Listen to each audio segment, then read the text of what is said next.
Assalamualaikum warahmatullahi wabarakatuh. Selamat pagi, salam sejahtera untuk kita semua. Perkenalkan, saya Ibu Nindi Kalista Elvania, STM Link. Di sini saya selaku dosen S1 Ilmu Lingkungan Universitas Bojonegoro. Perkenalkan, pada kesempatan kali ini saya akan membahas terkait dengan salah satu mata kuliah yang saya ambil, yaitu kualitas air, di mana sistem pembelajaran pada mata kuliah kualitas air menerapkan pendekatan student centered learning berbasis OBE. Mahasiswa berperan aktif dalam proses pembelajaran melalui kegiatan ceramah, diskusi, studi kasus, observasi lapangan, dan penyelesaian proyek. Di sini, dosen berperan sebagai fasilitator yang membimbing mahasiswa untuk mencapai pembelajaran mata kuliah atau CPMK. Video ini dibuat untuk memenuhi salah satu persyaratan sertifikasi dosen tahun 2026, yaitu pernyataan diri dosen dalam unjuk kerja Tridharma Perguruan Tinggi, khususnya di aspek pengajaran. Mata kuliah kualitas air merupakan mata kuliah wajib bagi mahasiswa semester 4 pada program studi ilmu lingkungan Universitas Bojonegoro. Mata kuliah kualitas air memiliki bobot sebesar 2 SKS, di mana mata kuliah ini dilakukan selama 1 semester dengan teori dan asesmen akhir berupa proyek. Bahasa pengantar yang digunakan dalam penyampaian mata kuliah ini yaitu bahasa Indonesia.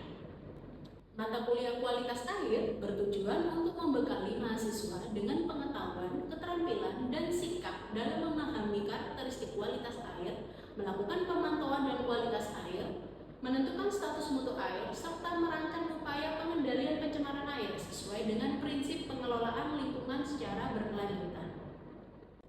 Pada mata kuliah kualitas air ini akan membahas 14 pertemuan, di mana pertemuan pertama membahas tentang sumber daya air, kedua pengelolaan sumber daya air, 3 pengukuran debit air, 4 pemantauan kualitas air, 5 karakteristik air, 6 karakteristik badan air, 7 parameter fisika, 8 parameter kimia, 9 ion utama atau major ion di perairan, 10 ion yang terdapat dalam jumlah sedikit atau minor ion di perairan, 11 ion kronik atau trace di perairan, 12 pencemaran perairan, 13 pengendalian pencemaran air, dan 14 terkait dengan eutrofikasi.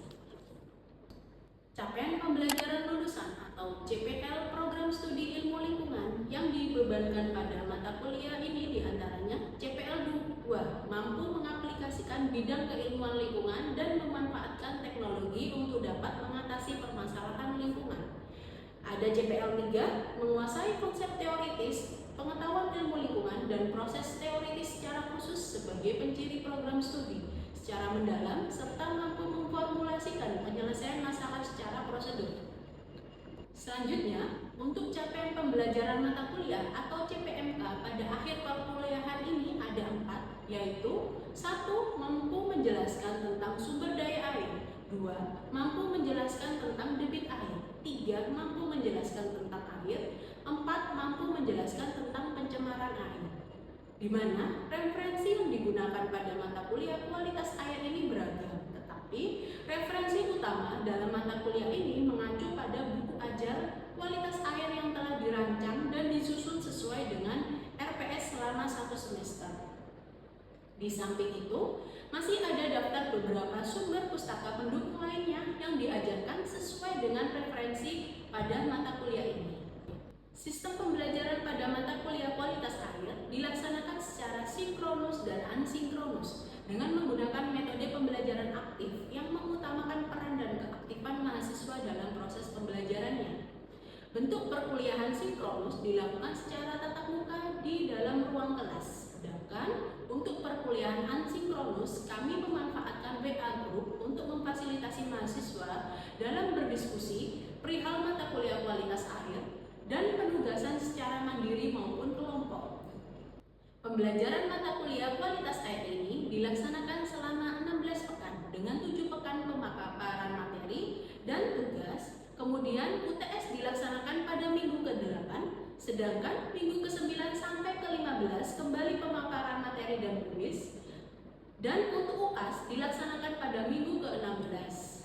Evaluasi pembelajaran mata kuliah kualitas air didapatkan pada 6 komponen, yaitu aktivitas partisipatif 10%, hasil proyek 10%, tugas 15%, kuis 15%, UTS dan UAS 25%. Dengan total bobot evaluasi penilaian mata kuliah kualitas air sebanyak 100%. Demikian informasi yang bisa saya sampaikan terkait mata kuliah kualitas air untuk mahasiswa program studi ilmu lingkungan Universitas Bojonegoro.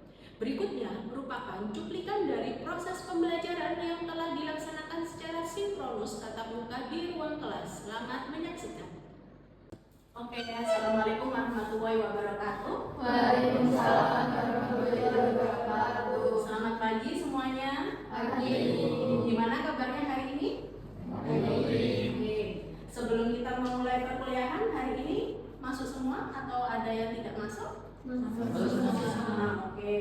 Silakan bisa absensi untuk daftar hadirnya. Oke, hari ini kita perkuliahan terkait dengan kualitas air, ya, mata kuliah kualitas air. Masih ingat mata kuliah minggu lalu yang membahas debit aliran sungai sebelum kita masuk ke mata kuliah pemantauan kualitas air? Masih ingat. Masih? Silakan.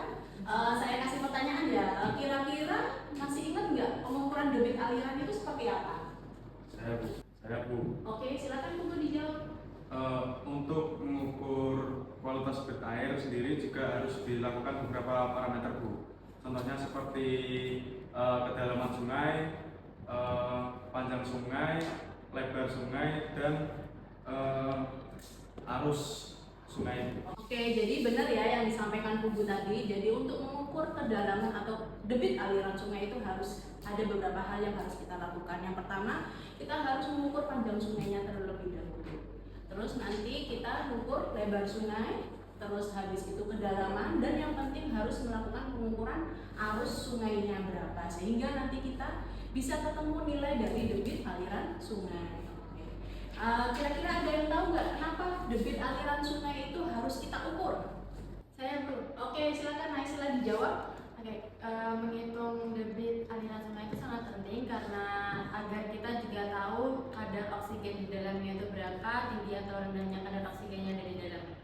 Oke, betul ya yang disampaikan sama Naisila bahwa pengukuran debit aliran sungai itu penting untuk mengukur atau kita supaya mengetahui nilai oksigen di dalam sungai atau suatu perairan.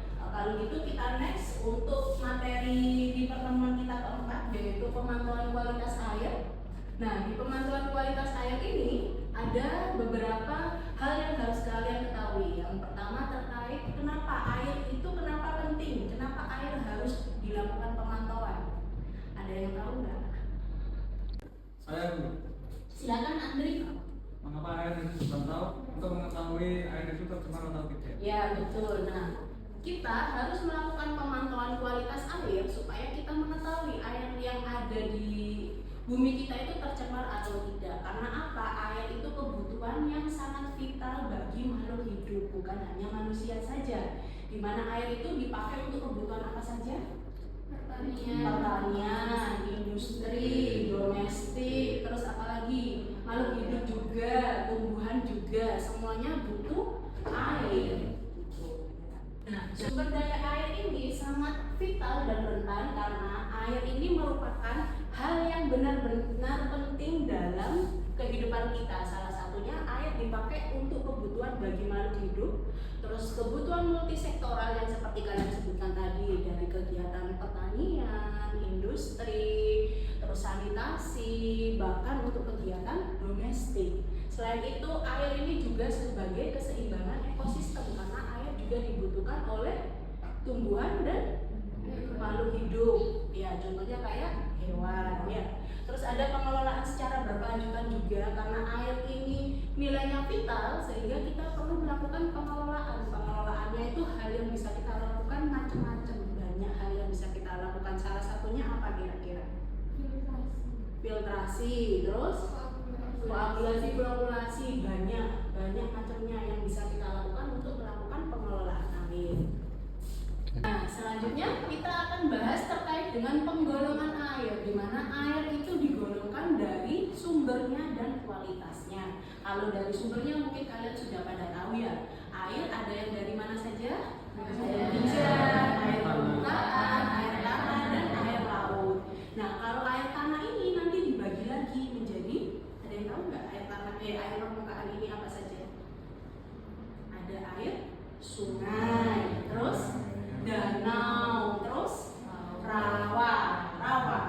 beda. Nah, untuk berdasarkan kualitasnya ini ada 3 macam, di mana air ini dibedakan menjadi 3 kalau dari kualitasnya, dari air bersih, air minum, dan air tercemar. Kalau air bersih ini berarti airnya kalian gunakan untuk kegiatan sehari-hari. Contohnya kayak kegiatan domestik, industri, pertanian, dan apalagi sanitasi. Kalau air minum ya berarti airnya bisa langsung kalian manfaatkan untuk air minum. Sedangkan kalau air tercemar berarti airnya perlu kalian melakukan pengelolaan. Salah satunya tadi yang paling sederhana bisa pakai filtrasi atau penambahan bahan kimia, yaitu menggunakan koagulan ya. Oke, selanjutnya kita akan bahas terkait dengan regulasi dan standar baku mutu air, di mana landasan hukum terkait dengan air itu ada beberapa peraturannya. Salah satunya itu ada PP nomor 22 tahun 2021 terkait dengan perlindungan dan pengelolaan lingkungan hidup, serta ada peraturan Menteri Kesehatan juga. Nah, kalian harus paham terkait ini. Jadi air itu dibedakan berdasarkan kelasnya supaya kalian tahu pemanfaatan air itu untuk apa saja. Kalau kelas 1 berarti kondisi airnya itu baik, kalian bisa langsung mengkonsumsinya untuk minum. Misal kalau air dari pegunungan ya, kalau kalian naik gunung haus, bekal minumnya habis, mau ambil air dari pegunungan atau mata air itu bisa langsung diminum. Itu salah satunya masuk di dalam kelas 1. Terus kalau kelas 2 ini biasanya untuk sarana rekreasi atau kegiatan domestik juga bisa, atau sebagai sumber air baku. Terus untuk kelas 3 ini sebagai budidaya perikanan, dan kelas 4 itu biasanya dipakai untuk kegiatan pertanian atau irigasi. Nah, di sini untuk penentuan parameter kimia air atau penentuan baku mutu air itu kita harus melakukan 3 tahapan. Salah satunya pengujian secara fisika, kimia, dan biologi. Untuk menentukan parameter kualitas air harus melakukan pengujian apa saja? Parameter fisika, kimia, dan biologi. Oke. Untuk parameter fisika ada yang bisa menyebutkan pengujian apa saja? Silakan. Saya untuk parameter fisika sendiri ada suhu, terus ada kekeruhan, ada warna, dan bau. Oke, jadi benar ya yang disebutkan Sila tadi. Untuk pengukuran parameter fisik kita bisa melakukan pengujian suhu, kekeruhan, warna, dan bau. Selain itu ada TSS. Apa itu TSS? Total Suspended Solid. Oke, sudah paham semua berarti untuk pengukuran secara fisik. Kalau kimia ada yang bisa tahu? Silakan angkat tangan. Saya Oke, silakan Andri. untuk parameter kimia ada pH, Ya, DO, DO, COD. COD. Oke, jadi benar ya yang dikatakan teman kalian tadi, Andri. Jadi untuk parameter kimia itu ada salah satunya ada pH, DO, dan COD. Dan yang paling penting juga ada BOD. Sebenarnya di parameter kimia ini banyak yang harus kita lakukan pengujian. Tapi yang biasanya sering dilakukan pengujian adalah 4 parameter ini. Untuk selanjutnya di parameter biologi, kira-kira ada apa saja? Silakan angkat tangan. Saya Budi. Oke, silakan Ibu angkat saja. Parameter biologi sendiri itu ada seperti total kaliform dan menghitung keberadaan bakteri Escherichia coli. Oke, bakteri E. coli ya. Nah, di biologi ini biasanya ada beberapa parameter yang harus kita lakukan pengujian. Salah satunya ada total coliform dan E. coli. Selain itu ada parameter fitoplankton dan zooplankton. Nah, kalau fitoplankton ini berarti kita mengukur tumbuhan, betul. Kalau yang zooplankton berarti mengukur makhluk hidup yang di dalam air. Oke, dari 3 parameter ini baru kita bisa mengetahui faktor-faktor yang mempengaruhi kualitas air. Salah satunya ada faktor secara alami dan faktor yang disebabkan oleh manusia atau aktivitas manusia. Kalau faktor alami apa saja? Ada kondisi biologi, curah hujan, dan aktivitas biologi. Kalau secara manusia. Ini biasanya yang paling sering limbah domestik, di mana kalian sering buang sampah ke badan air. Terus dari aktivitas industri, terus ada kegiatan pertanian, peternakan, dan ada juga pertambangan serta TPS. Jadi beberapa TPS itu kadang ada yang membangun atau membuang sampahnya itu di sekitar bantaran air atau badan air. Selanjutnya, untuk mengetahui kualitas air, kita melakukan pengujian kualitas air tadi. Kalau melakukan pengujian berarti kita harus mengambil sampel. Hal-hal yang harus kita lakukan untuk mengambil sampel, yang pertama kita harus tahu dulu kira-kira airnya itu mau dilakukan pengujian sebagai apa. Apakah untuk kebutuhan air minum, air bersih, terus air apa lagi tadi? Air tercemar, kayak gitu. Kalau semisal untuk air minum, berarti beberapa parameter yang harus kita ambil itu harus sesuai dengan peraturan Menteri Kesehatan karena berhubungan dengan kesehatan manusia. Kalau untuk air bersih, berarti parameter yang harus kita uji itu parameter yang dipakai untuk kegiatan domestik kita, berarti sesuai dengan peraturan pemerintah tadi terkait dengan perlindungan dan pengelolaan lingkungan. Tahapan kedua yaitu ada persiapan alat dan bahan. Berarti alat apa saja yang dipakai untuk mengambil sampel air? Kemarin masih ingat di praktikum kimia lingkungan ada alat apa saja? Botol sampel, terus gelas beker, tali rafia, ya. Terus habis itu ada label, color box. Nah, kalau color box ini dipakai untuk penyimpanan dan jangan lupa juga menggunakan APD. Terus tahapan ketiga ada observasi lapangan. Jadi kita harus lihat dulu sebelum ngambil sampel itu, dilihat cuacanya hujan, kemarau atau bagaimana. Karena itu nanti menentukan kondisi sampel kita tercemar atau tidak. Terus yang keempat ada pengukuran secara in situ. Tadi bisa pengukuran parameter fisik dan kimia yang biasa dilakukan. Kalau fisik biasanya yang paling sering dilakukan itu dilihat dari suhunya, kita mengukur suhu, terus warna air, bau, dan kekeruhannya. Terus kalau parameter kimia biasanya alatnya yang bisa dibawa ke sungai itu ada pH, DO. Terus tahapan selanjutnya ada pengambilan sampel air. Nah, kalau pengambilan sampel air ini kalian tinggal langsung memasukkan botol sampel kalian ke dalam air sungai. Selanjutnya ada pelabelan dan sampel. Nah, jangan lupa kalian kasih label terkait dengan pengambilannya itu, titik koordinatnya di mana. Terus habis itu lokasinya di mana, waktunya siapa. Terus habis itu nama petugasnya yang ngambil itu siapa dan jenis parameter yang akan dilakukan pengujian itu apa saja. Dan tahapan ketujuh ada pengawetan dan penyimpanan sampel. Ini biasanya kita awetkan di cooler box. Terus ada dokumentasi dan pencatatan. Ini kalian bisa melakukan dokumentasi dan foto lokasi kalian saat pengambilan sampel air. Dan tahapan terakhir yaitu dikirim ke laboratorium. Dan laboratorium itu harus yang berstandar SNI. Oke, setelah kita melakukan pengujian kualitas air di lab, baru kita mendapatkan hasil pengujiannya dari beberapa parameter yang kalian lakukan pengujian.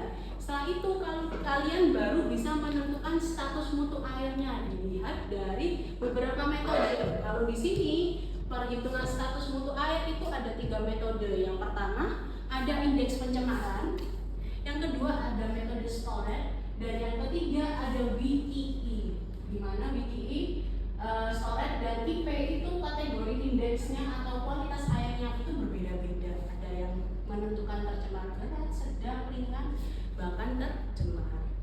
Nah, ini salah satu penelitian yang sudah saya lakukan di tahun 2022 terkait dengan pengujian kualitas air di Sungai Bengawan Solo. Sebenarnya penelitian ini dilakukan pengujian kualitas air di anak Sungai Bengawan Solo, salah satunya di daerah Kalipindo, di mana pada saat saya melakukan pengujian ada beberapa parameter yang saya lakukan pengujian. Ada di parameter fisik itu ada suhu TSS, di parameter kimia ada pH, DO, BOD, COD, total fosfat, nitrat, dan NBAS. Dan biologinya itu selain ada total coliform, saya juga melakukan pengujian fitoplankton dan zooplankton. Saya lakukan pengujian dan saya ujikan hasil kualitas air Sungai Bengawan Solo di laboratorium yang berstandar SNI. Diketahui bahwa nilai pencemaran air Sungai Bengawan Solo itu nilainya 4,8 sampai 4,9. Ini saya menentukan nilainya dari indeks pencemaran pencemaran air tadi metodenya, sehingga kategori air Sungai Bengawan Solo sampai saat ini itu sudah tercemar ringan. Berarti kalau tercemar ringan ini masih bisa dikonsumsi atau dipakai untuk kegiatan domestik atau digunakan sebagai sumber air baku gitu. Nah, selain itu saya juga menstrategikan pengendalian yang bisa dilakukan di Sungai Bengawan Solo supaya tidak tercemar lagi. Salah satunya itu dilakukan penghijauan di sekitar Sungai Bengawan Solo. Karena apa? Kondisi sungai sekarang itu di sekitar bantarannya sudah bukan pohon lagi, tapi kegiatan pertanian. Salah satunya apa? Pertanian jagung, terus singkong, bakau juga ada di bantaran sungai. Terus yang kedua ada pengelolaan das secara kolaboratif. Nah, kalau kolaboratif ini bekerja sama antara pemerintah dan masyarakat. Terus ada penyediaan TPS dan sistem 3R. Selain itu ada edukasi dan partisipasi masyarakat. Nah, untuk tantangan dan peran akademika sendiri atau hal-hal yang bisa kalian lakukan sebagai mahasiswa yaitu yang pertama kita bisa melakukan sosialisasi ke masyarakat terkait dengan pencemaran Sungai Bengawan Solo. Salah satunya kategorinya sekarang sudah tercemar ringan. Terus kita juga bisa menyampaikan datanya bahwa kita melakukan penelitian ini pada tahun 2022 di mana hasil yang kita dapatkan air Sungai Bengawan Solo itu indeks pencemarannya antara 4,8 sampai 4,9 gitu. Sebelum kita lanjut ke tugas, kira-kira dari kalian ada yang mau ditanyakan? Saya Bu. Oke, silakan Mary. Ketika kita melakukan pengujian di wilayah yang berbeda, apakah metode pemantauan kualitas air itu juga berbeda?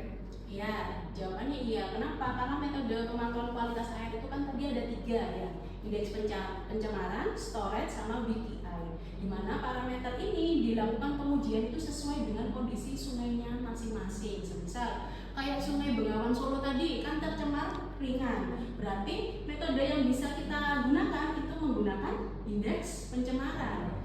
Kalau semisal kayak Sungai Berantas itu kita bisa melakukan metode storage. Karena apa? Sungai Berantas itu rata-rata airnya itu masih belum tercemar karena Sungai Berantas kan kondisinya itu di wilayah hulu kayak gitu, kayak di Malang, di Batu, alirannya kan seperti itu. Berbeda dengan Sungai Bengawan Solo karena aliran kita di wilayah hilir seperti Lamongan, Gresik, terus Bojonegoro, di mana kota-kota tersebut itu merupakan wilayah kegiatan industri. Oke, kalau semisal tidak ada yang ditanyakan lagi, saya akan menjelaskan terkait dengan tugas besar kita, yaitu melakukan pengujian kualitas air di salah satu badan air, di mana tujuan tugasnya di mahasiswa mampu memahami konsep pemantauan air itu seperti apa. Sumber pencemarnya tadi kan sudah kita bahas ya, ada dari kegiatan domestik, terus habis itu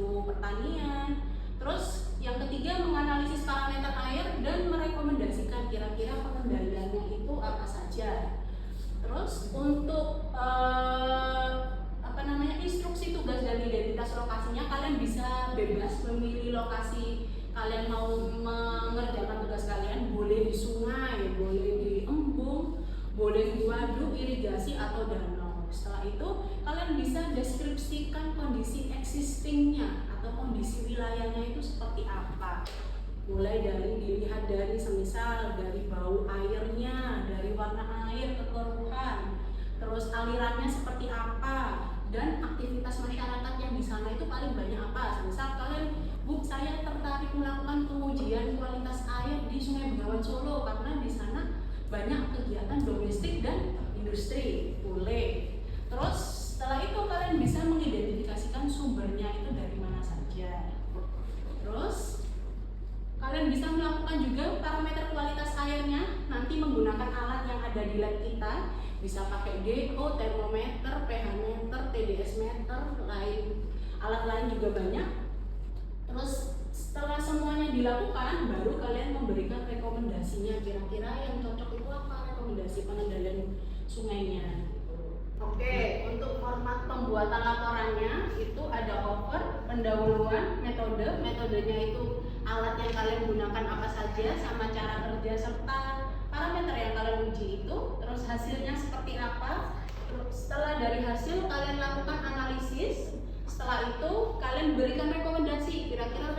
fondasi yang pas untuk pengendalian pencemaran air di sana itu apa, baru kesimpulan dan daftar pustaka. Kalau daftar pustaka ini kalian bisa ngambil literatur dari beberapa jurnal.